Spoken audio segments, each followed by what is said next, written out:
Hey y'all, I've had several people to ask me about the graph-along that I'm doing, so I thought I would do a little video just to show what I'm doing. By no means am I an expert on this. I have no idea what I'm doing. So all I can do is just show you what I'm doing. If I'm doing it wrong, you can let me know in the comments. I'll gladly take that so I can learn to do it correctly. But anyway, Terry from Yarn Joy Podcast is having a crochet fall graph-along. Since I don't crochet and that's not going to work for me, I asked Terry's permission if I could create this on the loom, and she said that she would love to see it worked up on the loom.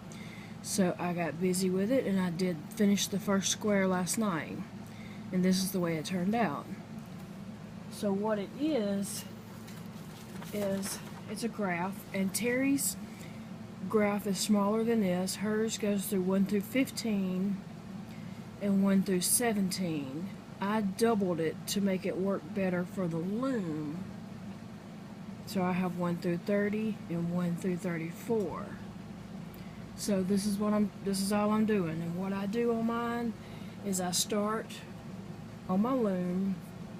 I don't know if you can, I'll show you the loom in a minute, but my peg 1 is over here. I use a straight stick. This is my peg 1. I put my slip knot on peg 1, and I E-wrap all the way down to peg 30. And then I purl all the way back down to peg 1, and that's one row. So I put a check after I've done that. Row 2, same thing, E-wrap all the way down, I purl all the way back, and I check it off. Now row 3, I E-wrapped, row 3, I E-wrapped 1, 2, 3, 4, 5, 6 pegs. Then I tied my orange onto the teal that I used, and then I E-wrapped from peg 7 to peg 24. Then I grabbed my green and just brought it down across the back and finished E-wrapping that, and then purled back to right here. And I took my green, crossed it over to the back, and crossed my orange over to the front this way, and then I purled back. And I made sure that when I did that, I don't know if this is going to make any sense, but this is my green yarn and this was my orange yarn. So I took the green, after I purled back to this peg, I took the green and took it to the back of the loom, and then I took the orange and brought it just like this over the green, so that it kind of locked that green in place and kind of joined the two different colors. So I just brought the orange over, and then I purled all the way down, and then the same thing, I took the orange to the back and brought the green from down here over, and then just purled on back to number 1 peg again. So that's how I'm doing each row. And this was the result. This pumpkin was the result. Now I'm going to show you the back. It's not so pretty. I don't know how to do it where it doesn't look like this. What I plan to do is this makes 2 squares and a rectangle, and then I'm going to join them together, and then I'm going to back it with some type of material. But this is what the back looks like. So I plan to just get all these strings up in here. I'll weave this end in, but then I plan to just get all the strings in here after it's all sewn together and back it with a piece of material, sewing it around the edge. So that's what the back looks like. I don't know how to do it a different way because I didn't want the teal to show through on the orange, so it's just connected on each end, where I just ran it across and worked with it some more. So that's my pumpkin square for the fall graph-along. Okay, so I finished that one. So now I'm working on the owl. And again, this is Terry's pattern. I just doubled it to what I thought would work better on the loom. I'm totally just making this up as I go. So I have worked rows 1, 2, 3, 4, and 5, and I'm on row 6, and my row 6 is the same as row 5, so it's already set up to go like this. So I'm gonna attempt to video row 6 to show you what I mean by trying to lock the strands of yarn in. I've recorded this many times, and my hands are always in the way and you can't really see what I'm doing. So I sent my son to Walmart to get a desktop tripod, and I'm going to attempt it one more time to see if I can get this to work. So I'm going to lay my pattern over on this side, and this is the colors I'm working with. The purple, I think it's called Orchard, and you can see Sophia's here kind of napping and watching. The Orchard brown, I think that's pumpkin orange, a bright yellow, and white, which I haven't tied the white in yet because I'm not to that section where it starts white. But I believe these are all Red Hearts. Yeah, these are all Red Heart yarns. So whatever yarn you like to use will probably work just fine.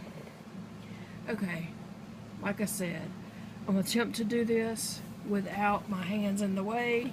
If my hands are in the way, I'm very sorry.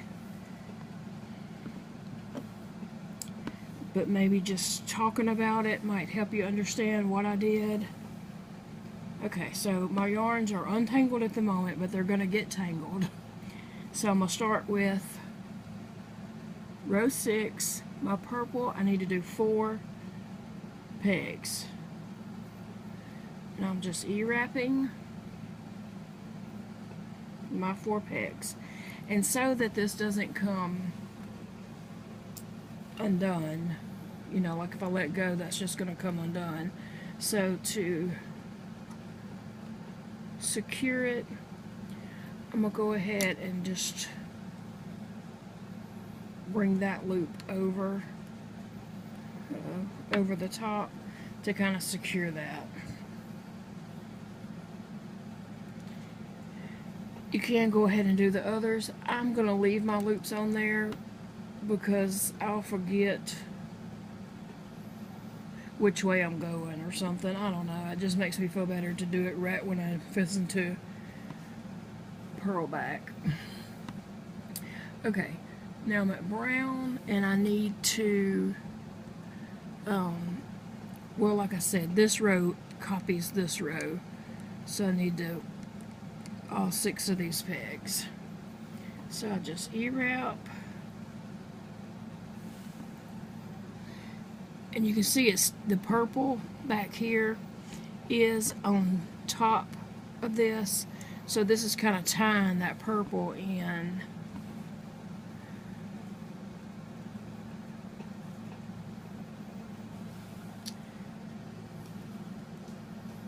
And I'm going to do the same thing, just take this over. Okay, now for yellow,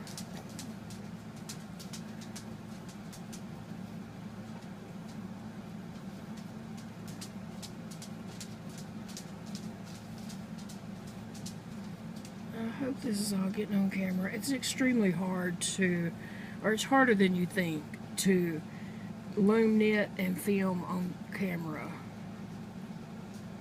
and making sure all your work is on camera and all that. It's a lot harder than you think. Okay, I did skip orange because I've already did the feet, and the orange was at the very beginning, so orange is just kind of floating there now. I could cut it and tie it off, and I will eventually. Okay, so now I'm back to brown. So I just take my brown yarn and I'm just going to come down, stretch it across, and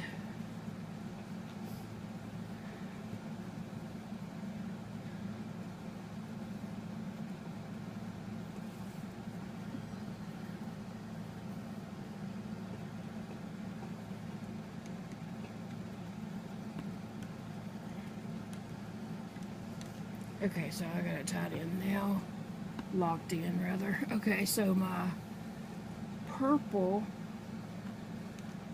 I'm just going to pull that down, and same thing, ear wrap my pegs. Okay, now I've got to go back and purl all the way down. So pull these over,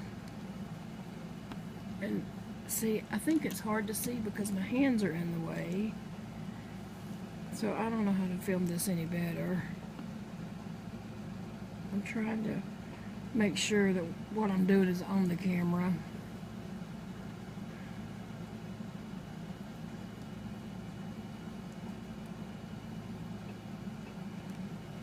Okay.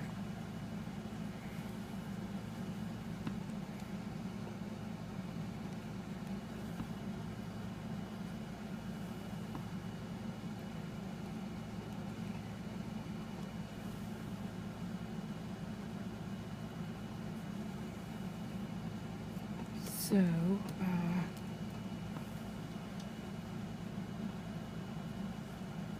purl these, okay? So now I gotta get my brown, but I'm gonna take this purple and bring it to the back, pick up my brown, and I want my purple to be in front of my brown, so when I bring my front brown forward, it kind of locks my purple in place. Now, like I said, I don't know if this is the correct way to do this. I'm just making it up.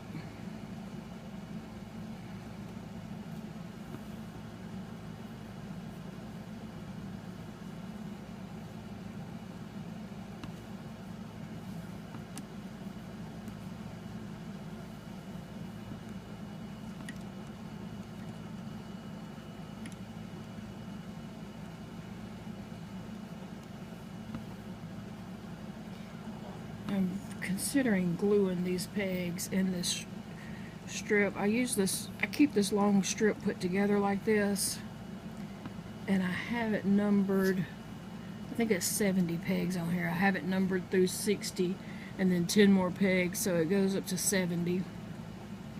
And I use this when I need to do straight pieces or graphs like this. So I'm considering gluing these pegs in place because they're not that secure, and I have another one of these sets if I ever wanted to use one for something else. But I pretty much keep this set up for this. Okay, the same thing. I'm going to take my brown to the back, crossing on top of my yellow, and bring my yellow forward.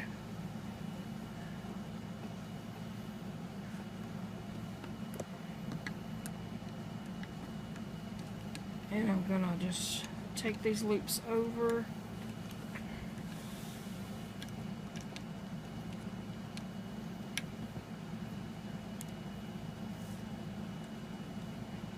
And trying to purl this and keeping it on camera and my hands out of the way. I'm so sorry. Okay.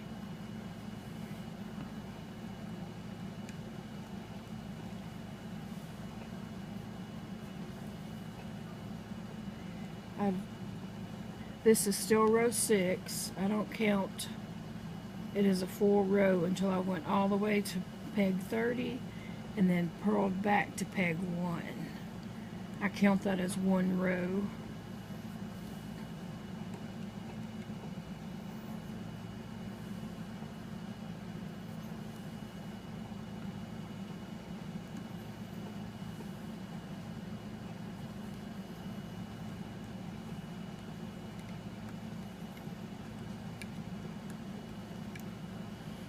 Hope everything is staying in the camera shot.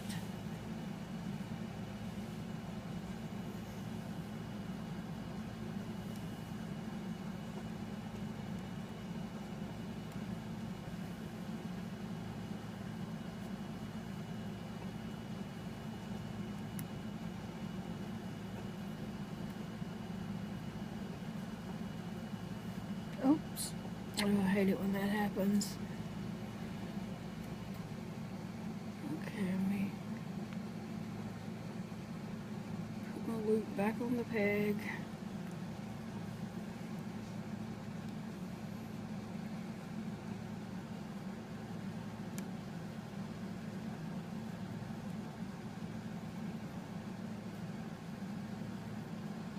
Okay. Now I'm going back to the brown again, but it's coming from this way.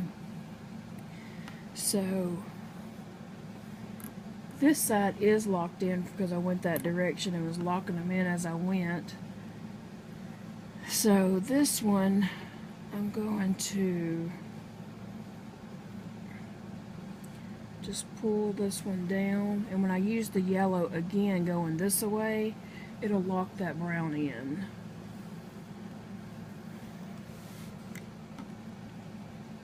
I mean, it'll lock that yellow in, I'm sorry. Yeah, I just pulled my yellow to the back and brought the brown down from this way, and it's not locking it in right now, but when I use the yellow again and come this way, it will lock the brown in because it's on top of the yellow.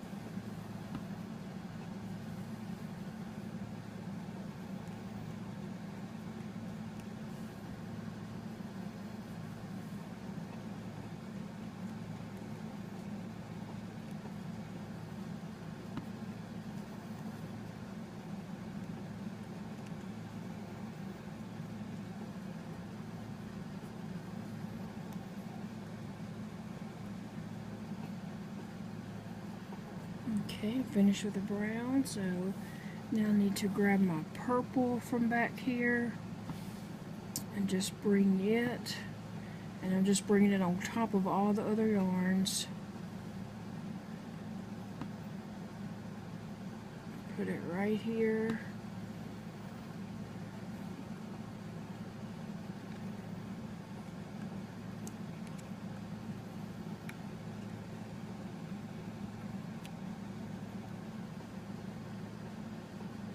Okay, I hope this is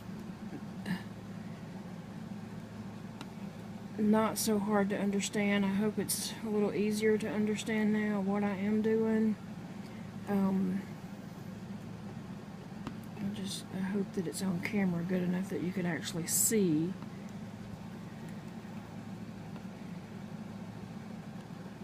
Like I said, I've recorded it several times tonight, and I hadn't been happy with any of them, so maybe this one will work since my son went and got me a little desktop tripod. Okay, so I'm back at number 1, and I just mash everything down. Now, before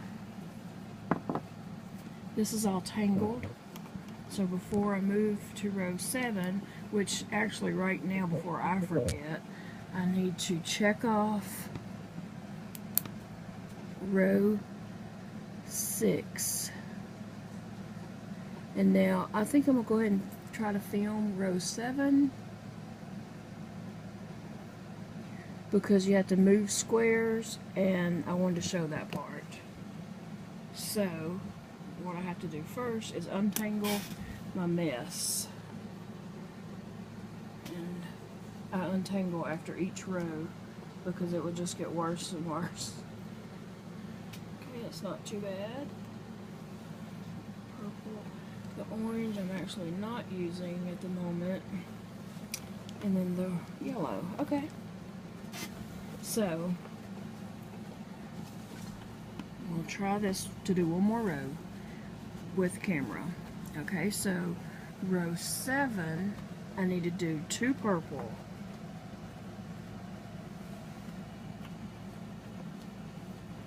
So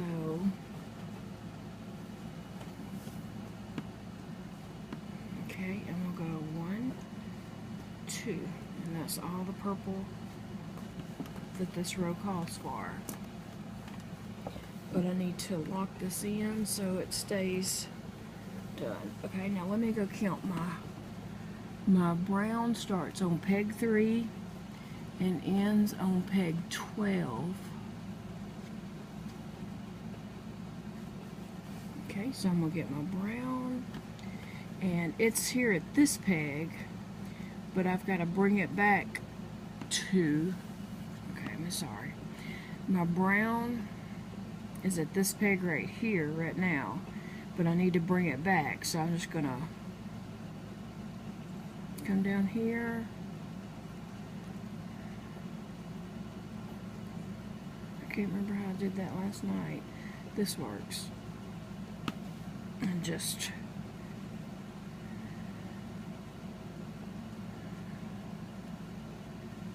E-wrap down to peg,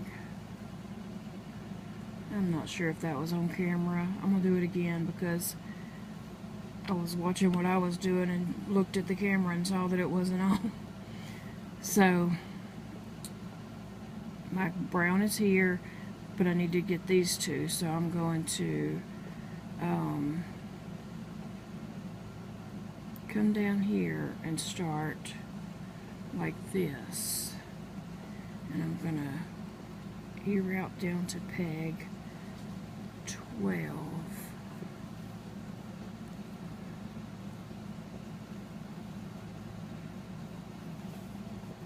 Okay, let me see, maybe I can move this around a little bit. Okay, so I made it to peg 12. I'm double checking my pattern. Yes. So I'm gonna, oops, I'm sorry. I'm gonna go ahead and bring this loop over so it secures this yarn. Now I need to pick up my yellow yarn and go from row peg 13 to peg 16. So I pick up the yellow and I just 10, 11, 12, 13, that's correct. So I'm just gonna E-wrap down to, I think it was row 6, peg 16. No, peg 18. Okay, so this should be peg 18. And I'm going to count that just to make sure. I started at peg 13, 14, 15, 16, 17, 18, 3, 4, 5, 6. And I'm going to bring this over just to lock that yarn in place. Now my brown yarn needs to start on peg 19 and go through peg 28. And I'm double checking my pattern. Let me get my yarn. Okay. Start at peg 19 and go to peg 28.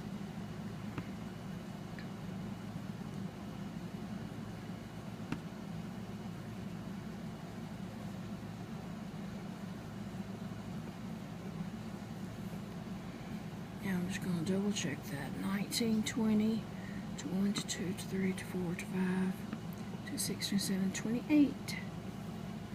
I always double check myself when I'm doing these little graph pictures. Okay.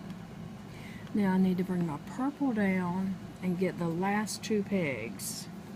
My purple is way down here. So, pulling some of my yarn out so it reaches better. Okay, so I need to come all the way down and ear out the last 2 pegs. Bring that over. Okay. Now my yarn is in the front, so I'm gonna E-route back to peg 1, changing the colors again as I go. So peg 30, E-route it,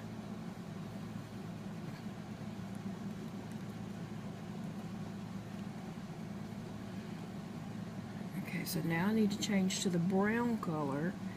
So what I'm going to do is take my brown and my purple here and put the purple on top of the brown, so when I bring the brown to the front, it locks that purple in place and kind of joins these pegs right here, the colors.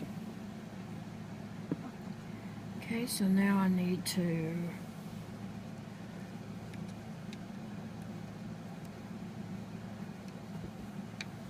E-route back. This is I have a little tabletop tripod like in my face and my arms here that I'm trying to work around, so it's a little bit awkward, but I wanted to try to give y'all the best view possible.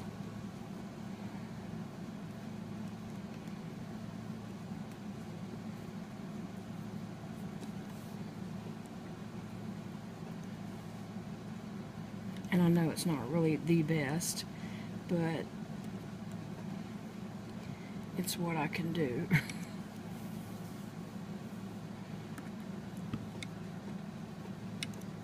Okay, so just keep purling back till I get to my next color.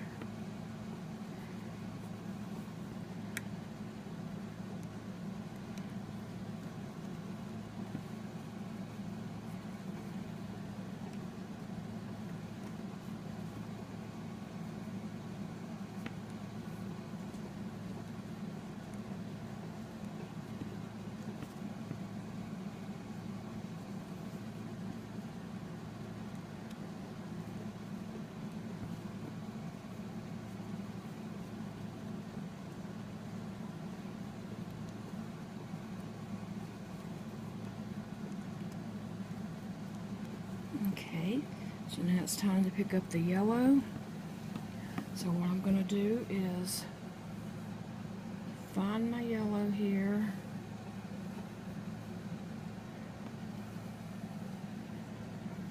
Take the brown, make sure it's on top of the yellow. Take the brown to the back and bring the yellow to the front.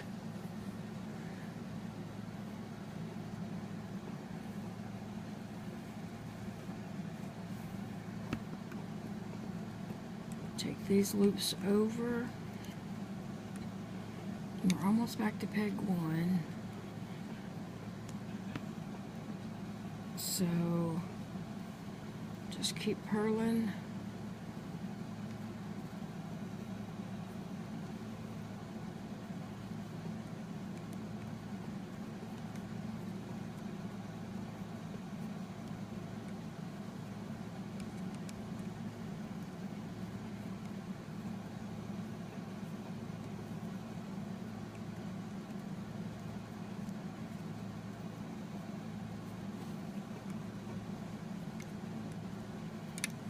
Here's my last yellow.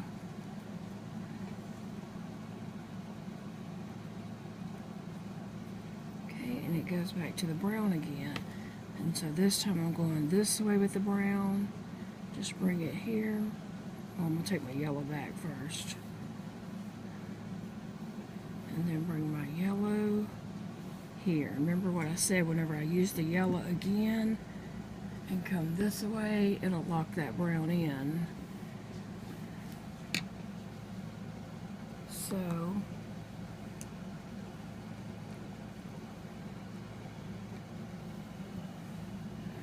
reach around here and try to purl these browns back to the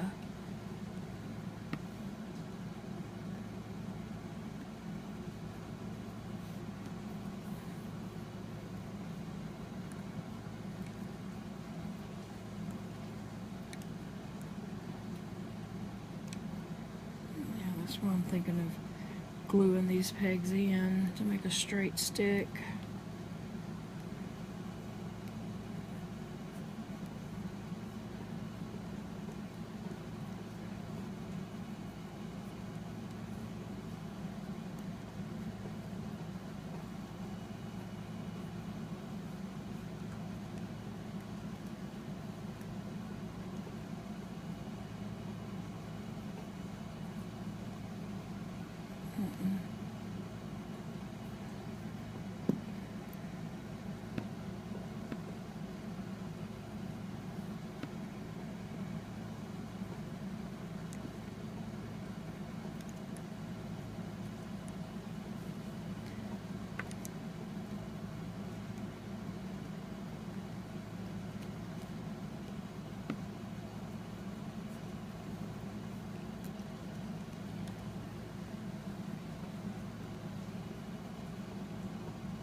Okay, I got 2 more browns.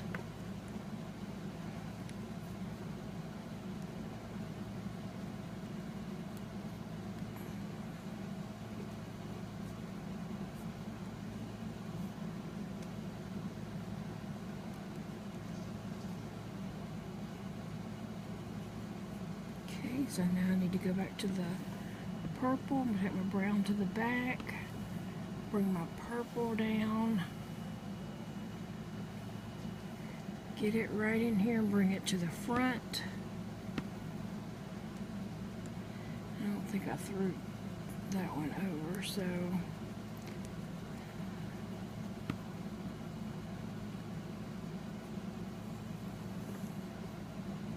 alright, that completes row 7. And I have to check that off because 2 seconds from now I won't remember if I did row 7 or not.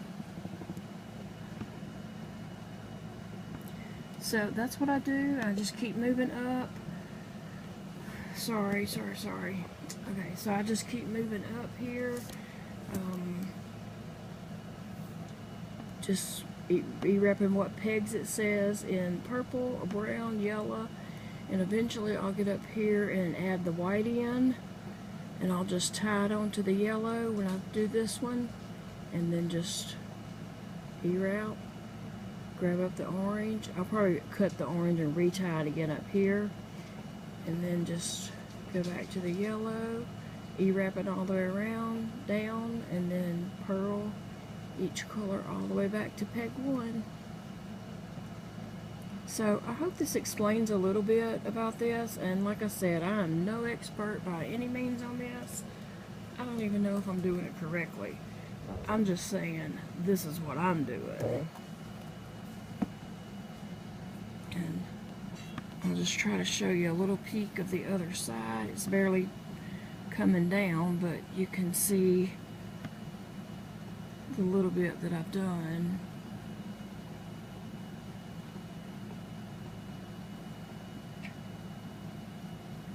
Okay, so maybe I can do a video later on when I get the pieces done and show sewing them together, or showing the whole completed little fall wall hanging. And like I said, this is from Terry at Yarn Joy Podcast. It's a crochet corner to corner project that she's doing. Since that wasn't going to work for me, I asked her permission to do it on the loom.